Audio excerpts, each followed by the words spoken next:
नमः शिवाय। सोमवती अमावस के दिन भगवान शिव की उपासना की जाती है और ऐसा माना जाता है कि जो व्यक्ति सोमवती अमावस का व्रत रखता है उसकी सभी मनोकामनाएं पूरी होती है, साथ ही अखंड सौभाग्य की प्राप्ति होती है। इस दिन सोमवती अमावस की कथा का पाठ भी जरूर सुनना चाहिए। तो आइए अखंड सौभाग्य को देने वाली सोमवती अमावस की कथा को सुनते हैं।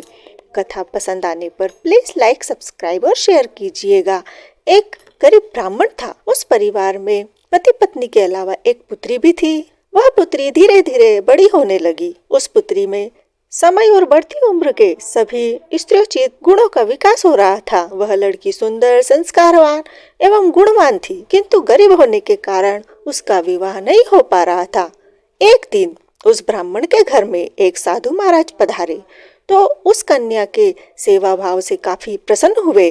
कन्या को लंबी आयु का आशीर्वाद देते हुए साधु ने कहा कि इस कन्या के हथेली में विवाह योग्य रेखा नहीं है। तब ब्राह्मण दंपति ने साधु से उपाय पूछा कि कन्या ऐसा क्या करेगी उसके हाथ में विवाह योग बन जाए। साधु ने कुछ देर विचार करने के बाद अपनी अंतर्दृष्टि से ध्यान करके बताया कि कुछ दूरी पर एक गांव में सोना नाम की एक धोबिन जात की एक महिला उसके बेटे और बहू के साथ रहती है, जो बहुत ही आचार विचार और संस्कार संपन्न तथा पति परायण है।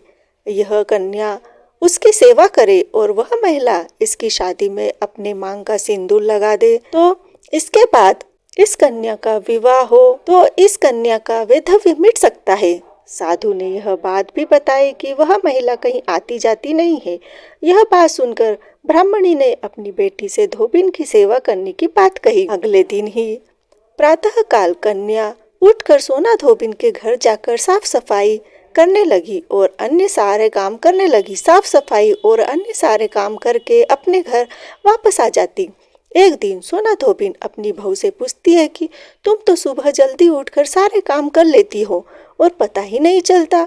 बहू ने कहा, माँ जी, मैंने सोचा कि आप सुबह जल्दी उठकर सारे काम खुद ही खत्म कर लेती हो, मैं तो देर से उठती हूँ। इस पर दोनों सास बहू निगरानी करने लगी कि कौन है जो सुबह ही जल्दी घर आकर सारा काम करके चला जाता है। कई दिनों के बाद धोबिन ने देखा कि एक कन्या अंधेरे घर में आती है और सारे काम करके बाद में चली जाती है। जब वह जाने लगी तो सोना धोबिन इसके पैर पर गिर पड़ने लगी कि तुम कौन हो और इस तरह चुप कर मेरे घर की चाकरी क्यों करती हो। कन्या ने साधु द्वारा कही सारी बात बताई। सोना धोबिन पति परायण थी, उसमें तेज था। वह तैयार हो गई। सोना धोबिन के पति थोड़ा अस्वस्थ थे।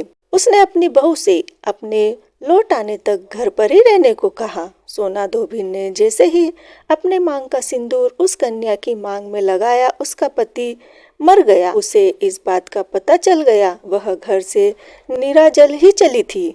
यह सोचकर कि रास्ते में कहीं पीपल का पेड़ मिलेगा तो उसे भंवरी देकर और उसकी परिक्रमा करके ही जल ग्रहण करेगी। उस दिन सोमवती अमावस्या थी। ब्राह्मण के घर मिले हुए पकवान की जगह उसने ईंट के टुकड़ों से 108 बार भंवरी देकर 108 बार पीपल के पेड़ की परिक्रमा की और इसके बाद जल ग्रहण किया। ऐसा करते ही उसके पति के मुर्दा शरीर में वापस जान आ गई। धोबिन का पति वापस जीवित हो गया। इसलिए सोमवती अमावस के दिन से शुरू करके जो व्यक्ति हर अमावस के दिन भंवरी देता है उसके सुख और सौभाग्य में वृद्धि होती है। पीपल के पेड़ में सभी देवों का वास होता है और जो व्यक्ति हर अमावस्या को न कर सके तो वह सोमवार को पड़ने वाली अमावस के दिन 108 वस्तुओं की भंवरी देकर सोना धोबिन और गौरी गणेश का पूजन करता है, उसे अखंड सौभाग्य की प्राप्ति होती है। ऐसी प्रचलित परंपरा है कि पहली सोमवती अमावस के दिन धान, पान, हल्दी, सिंदूर और सुपारी की भंवरी दी जाती है।